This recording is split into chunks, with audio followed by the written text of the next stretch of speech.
Era Perlavisto, Totalmente.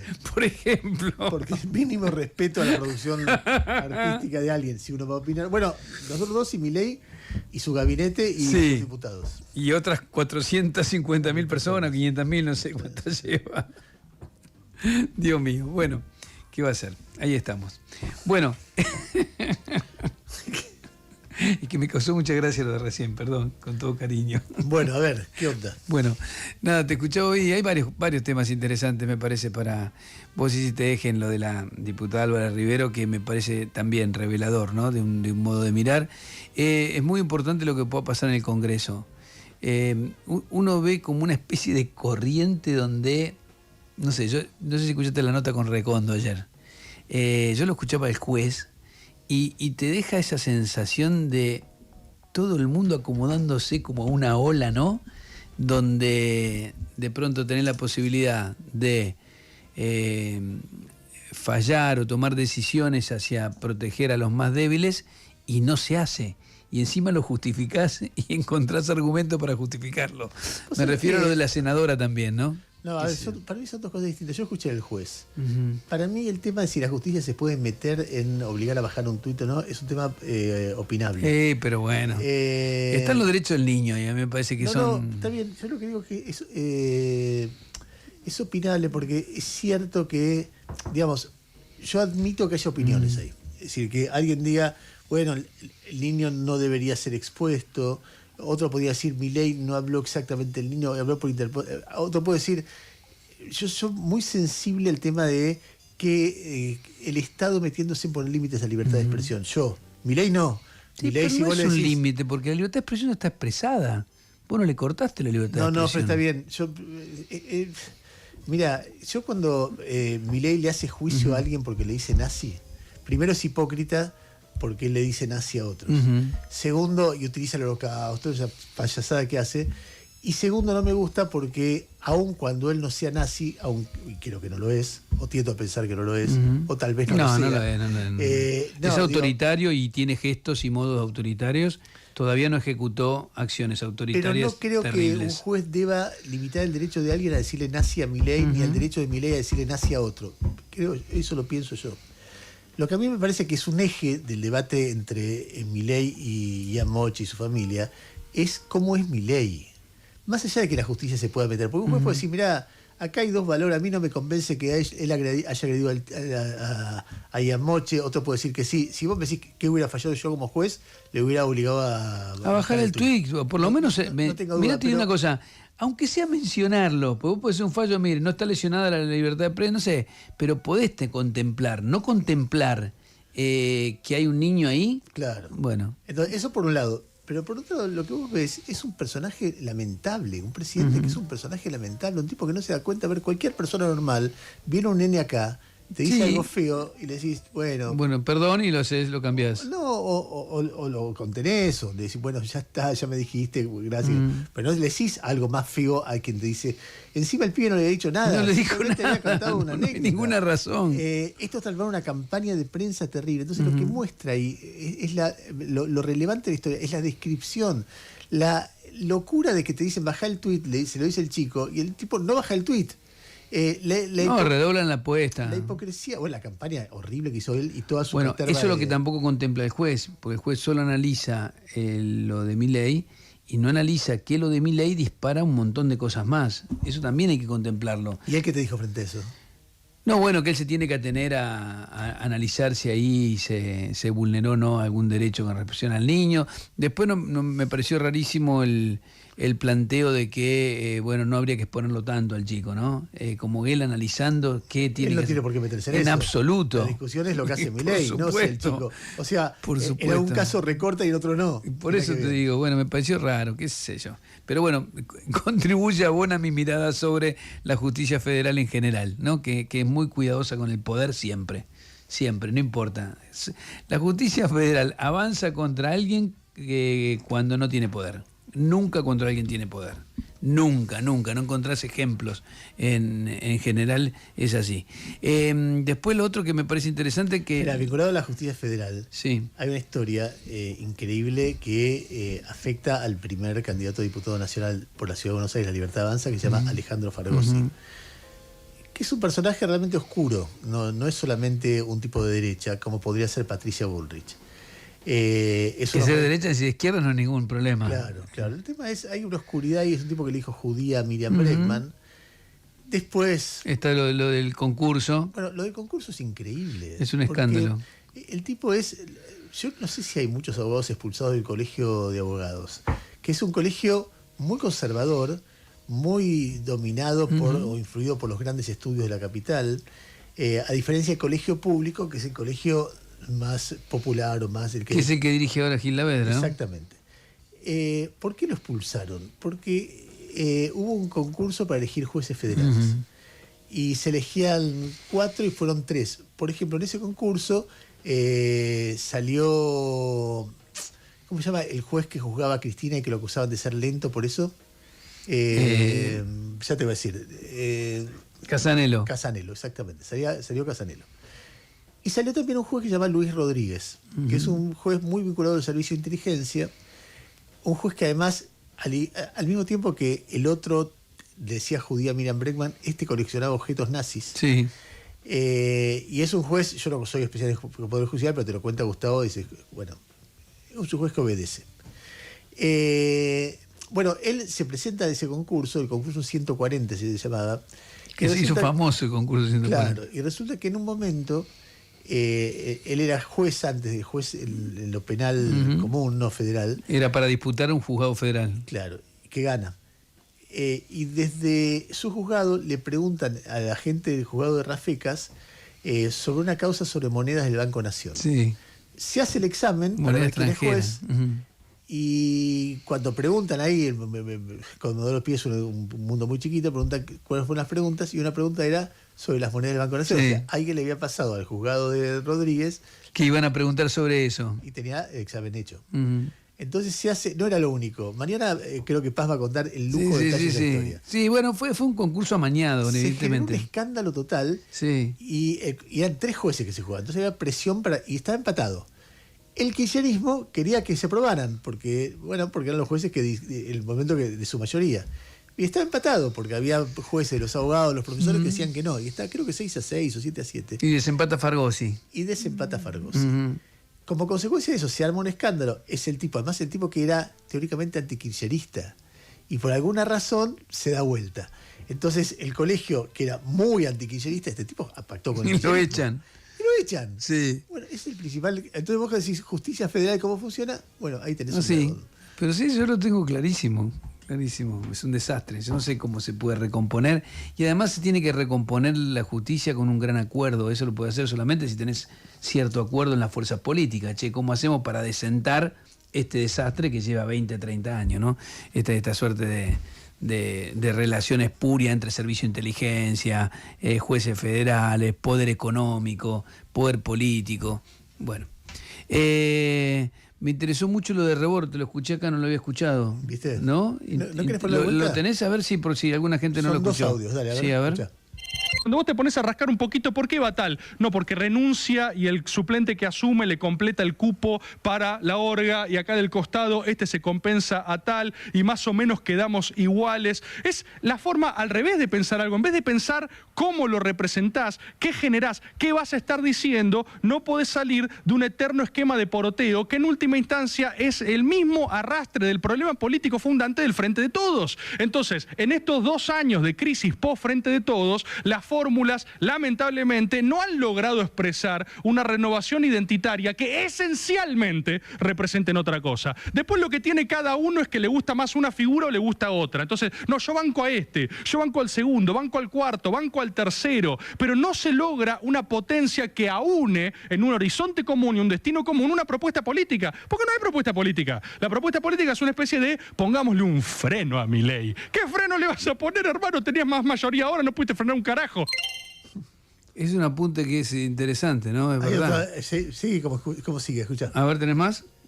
Entonces, la retórica legislativa tampoco te va a servir para eso. No es la muerte de nadie, tampoco una elección legislativa, pero lo que se olfatea realmente y la sensación que te da es más de lo mismo. No tenés una cosa donde vos agarrás y decís, che, mirá como de acá hay una recepción de esto y salís contestando a un ciclo de crisis política, sino que es más como, bueno, tratemos de aguantarla. Son listas defensivas, corporativas y de casta política. Además porque es que vos cuánto renovás, 4, yo cuánto renuevo, 3, bueno, meté 4 vos, 3 esto, 3 lo otro, y con qué identidad vamos viendo. Ojalá la encontremos, ¿sí? Y ahí digo, ojalá la encontremos, ojalá suceda, ¿se entiende? ¿Qué pasa con esto? Por supuesto es, ¿qué se puede hacer si no? Bueno, claro, lo que dice él es lo que me dicen a mí también, ¿no? ¿Y qué se puede hacer si no? No están Bueno, las está personas muerto. para las... Sí, yo creo que de alguna manera es tratar de ganar la provincia de Buenos Aires, perder más o menos dignamente la nacional, creo que van hacia eso, y en unidad, creo que se privilegió eso. Las preguntas que uno se hace, bueno, pero ¿y para qué te sirve la unidad si no generás una alternativa? Si no vas a generar una alternativa hacia futuro. Pero la explicación es esa. A ver, cuando vos preguntás por Tayana, te dicen eso, ¿no? Tayana es el candidato posible, no el mejor. El posible para que no se rompiera todo, en definitiva. Parece pobre, parece poco. Pero además se supone, obviamente las pasiones humanas influyen, pero en lo ideal, un partido político es un grupo de gente que comparte una idea para hacer el país, donde las ambiciones, por supuesto que están, pero influyen porque son seres humanos y porque son políticos, pero lo central es, bueno, ¿qué es lo que nos une? Y me parece que eso es muy débil en este caso, porque si no pones a alguien que no genera ningún rencor en el coso, es lo que tenés que poner para mantener la unidad, si no se van. ¿Y la idea de país? Claro, ¿cuál es el problema? Entonces, Bueno, no se discute una propuesta. A ver, el Frente de Todos tuvo eso.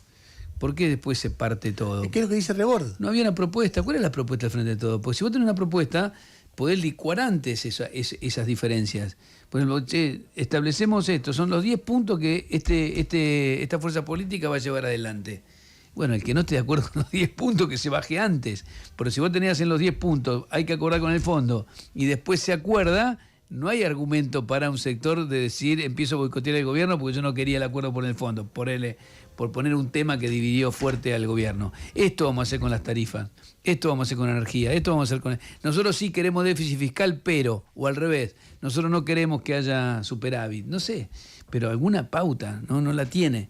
Pero Ray, a ver, ¿qué estás viendo? Porque una cosa que para los que seguimos la política latinoamericana de cerca, que nos interesa y vemos distintas idas y vueltas, es el final de la experiencia de Evo Morales y el movimiento del socialismo en Bolivia. En la última elección fueron divididos. La fuerza que se presentó,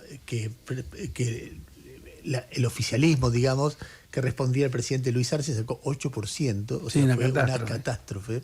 Y al mismo tiempo, Evo Morales por fuera llamó a la abstención, y la abstención sacó 18%, o el voto en blanco, no sé qué, pero yo no tengo claro cómo se compara. Anular el voto, él pidió anular el voto, ¿no? Bueno, en cualquier caso, 18%. Evo Morales salió a festejar, que salió tercero. Sí, hay que sacarle un 6-7%, que es lo que ya pasa siempre. Entonces vos tenés ahí un 15% total, una elección para quien solía sacar cerca del 50%, una elección paupérrima. Sí, que festeje eso parece insólito. Insólito. Después, además de una degradación muy fuerte de su liderazgo por 1000 razones, por razones personales, hay una historia con menores que nunca fue aclarada y parece bastante confirmada. Después aparece Evo Morales peleándose contra Luis Arce de manera despiadada, también de Luis Arce, es decir, terminan todos peleados sin favor popular y un balotaje entre la centro derecha y la ultraderecha, donde pareciera que el hijo de Paz Zamora, un presidente que fue de centro izquierda, digamos. Sí, era del MIR, ¿no? Sí, ¿te acordás? En la fin de los 80, es un hombre que fue exiliado en la dictadura de los 70, y el hijo, el que ahora va por ahora nació en España. Nació en una ciudad hermosísima, Santiago de Santiago, sí. Bueno, ¿qué ves de eso? No, veo un proceso que sufre el progresismo. A ver, el progresismo tiene muchos vicios que son los mismos que cuestiona, que critica. Cuando vos escuchás las críticas a abusos, a gestos autoritarios, a dedazos, bueno, muchas veces se reproducen del otro lado. Creo que está el tema de la ambición de poder, de permanencia. García Linera había advertido en su momento, que fue el vicepresidente de Evo, cuando advertía de que no tenía que ir a otra reelección. Y bueno, ahí empieza a cruzarse la ambición, tu locura de querer estar. En ese aspecto, mira, yo creo que lo de Lula fue interesante, porque Lula se corre, Lula facilita la llegada de Dilma Rousseff, él plantea su renovación. Después, ante lo que le pasa a Dilma, que es un proceso muy amañado el que termina con ella fuera del poder, más allá del desgaste que tenía el PT.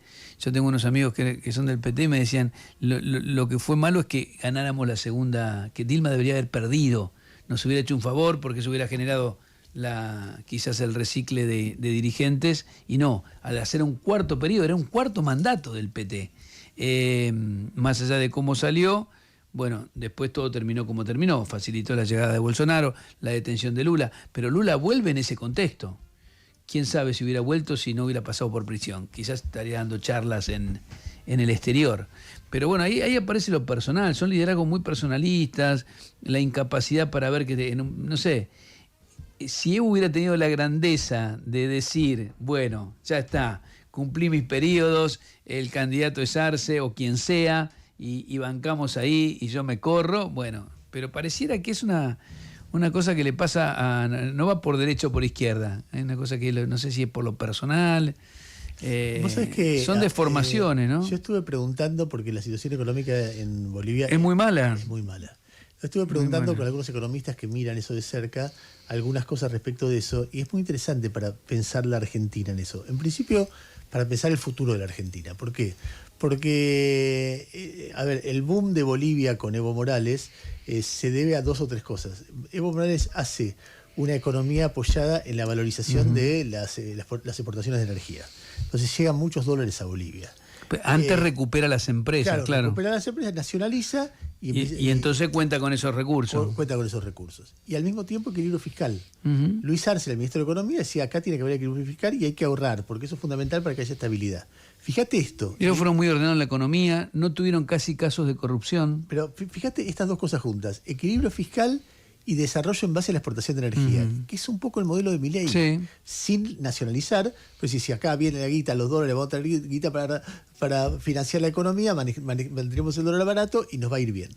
Pero claro, como entraron dólares a Bolivia, muchos, se produce lo que siempre pasa que entran dólares, el tipo de cambio que se debe solamente a la explosión de una actividad o dos, el tipo de cambio baja. Y entonces conviene importar todo. Entonces la posibilidad de, mientras tenés el boom de exportador, de generar una industria propia... Claro, porque esa es la apuesta. No es competitivo. Exacto. En el momento que se te acaba la fiesta exportadora... no tenés nada. Te quedaste sin una cosa y sin la otra. Exacto. Entonces aún teniendo equilibrio fiscal. Y le agregás algo de kirchnerismo, porque pisaron las tarifas... Entonces se cambió ya el incentivo para producir y nada, y ahí te gastabas un montón de dólares. Y sumaste atraso ahí. Y ahí metieron cepo y ahí se terminó la historia. Pero la advertencia que tiene la economía boliviana de izquierda sobre la economía argentina de derecha de este momento es tremenda. Sí, hay una empatía. Porque te dice, bueno, si vos te vas a apoyar completamente la exportación de recursos naturales porque están valorizados, mañana el litio deja de ser importante en el mundo, se terminó esa historia. O te quedaste sin litio, o te llevaron sin litio todo. Y te reventó la industria. O el gas no convencional deja de ser tu fuente fundamental. ¿Entendés? Entonces, hay algo en el proceso boliviano que es muy interesante para Argentina. Sí, para leerlo con mucha atención. Desde lo económico y desde lo político. Mirá, creo que me mandaron hoy una colega de Paula Macchi de Mar del Plata. Un tuit que hace Vito Contesi. Contesi es un empresario de Mar del Plata, tiene negocio de pesca. Hace un tuit muy enojado. Dice, te endeudás y comprás insumos a $1 de 1.380 para exportar con márgenes mínimos. Y cuando despachás el dólar está a 1.292 y los bancos te subieron la tasa del descubierto al 100%. Que algún genio de las finanzas, como lo arroba Salvador Di Stéfano, estaría bueno llamarlo para preguntarle sobre esto, me explique cómo se hace para producir en Argentina. ¿Qué es el drama que está pasando a muchas empresas? Y algunas que terminan haciendo, despidiendo gente. Pero bueno, me acordé de eso ahora, porque hablando del modelo económico al al que se va, ¿no? Con este nivel de tasas, sí, algunas empresas no tienen que decir hasta acá. Bueno, nada. ¿Algo más? El debate sobre las mujeres que están en las listas de Milei. Las chicas de Milei, los ángeles de Milei. Sí, a ver, la cordobesa que es campeona de bikini contest, Sí. es influencer, habla de constelaciones. La que quiere constelar los autos, ¿no? Exacto. ¿Querés que pasemos algún pedacito si la gente lo ubica? ¿Tenés algún pedacito, Seba, de las constelaciones a los autos y todo eso? En el grupo que tengo de formación de registros akáshico, uno puso, que está haciendo la formación, puso, chicos, necesito saber si para constelar que es un mecánico, qué datos tengo que pedirle al vehículo para abrirle los registros. Y porque dice, yo pido matrícula, color, año, como 5 cosas puso. Así que ahí todos, bueno, respondimos, los que cada uno le venía bien pedir porque se constela vehículos, animales, a personas, obviamente, a casas, no sé, a tu guitarra, cualquier cosa que vos veas que se traba, que no funciona, que se rompe, que gastas un montón de plata. La podés constelar. Si no te anda la compu, el reloj, no podés constelar. Bueno, está sí. ella acá en Reinhardt, esta chica Gallardo, Sí. candidata en Corrientes. Antes, bueno, las que entraron antes en la época en la elección anterior. Ayer Ofelia Fernández dijo, necesito un pedido de disculpas porque a mí me agredieron mucho porque supuestamente no estaba preparada para La ser debemos legisladora tener a Ofelia porteña. también ahí, ¿eh? Escuchar. ¿La escuchás? A ver. Por un lado pensaba en estos tipos que han sido quienes más impugnaron en su momento mi paso por la legislatura por cuestiones de mérito, recorrido, edad o lo que sea, y ahora es un gaterío totalmente arbitrario y no pasa nada, digamos, ¿no? Y a mí eso me da un poco de risa. Me gustaría unas disculpas que me pida alguien. Bien. Hay una respuesta de Agustín Laje diciendo, ahora las feministas llaman gatos a nuestras candidatas. ¿Qué opinas? No, que no sé si son gatos o no son gatos, qué sé yo. Gato es prostitución, ¿no? Personas que se prostituyen como compañía, viste que también se le dice escort. No lo sé. En principio la Constitución no pone ningún límite para que alguien pueda ser diputado y además hemos visto, bueno, la escuchábamos a Álvarez Rivero diciendo que los niños no tienen derecho a venir al Garrahan, así que vos podés ser burra aún con un título de abogada o de abogado o senadora formal de un partido, haber hecho 20 años de militancia y para quedar bien con el gobierno de pronto decís esa barbaridad. Lo que sí veo es que esto está deliberadamente buscado, ¿no? Que el gobierno piensa que estos personajes, estas mujeres en este caso, podrían ser, qué sé yo, quizá como lo vio Menem con los famosos del mundo del espectáculo, que les rindió. Hizo una gran elección trayéndolo a Reutemann, a Palito Ortega, a Scioli. Bueno, acá evidentemente, no sé si porque lo están estudiando ahí, si es Caputo con su estrategia de comunicación, ve que un perfil de mujer funciona, o es llamativo, o nos hace a nosotros hablar ahora. No sé si te acordás cómo es la lista del peronismo o la de Provincias Unidas, salvo el número 1. En cambio acá ya empezás a ver que el 2, el 4 es una de estas mujeres que sale, que dice esto. El tronco. Claro que hay algo ahí que funciona, no lo sé, no lo sé. Ahora, si está malo está bien, qué sé yo, no sé.